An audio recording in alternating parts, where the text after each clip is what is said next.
everyone, welcome to Fun Fact Mondays. Do you guys ever wonder if fishes can cough, sneeze or cry in the water?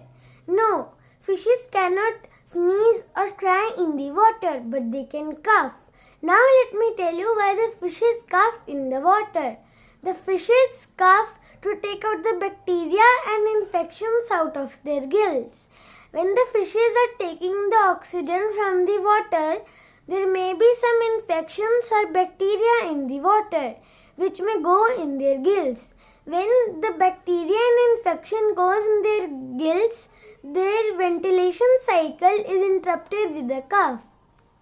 So when the fishes cough, you won't hear a sound, but you may see some bubbles. Bye bye. See you in the next video.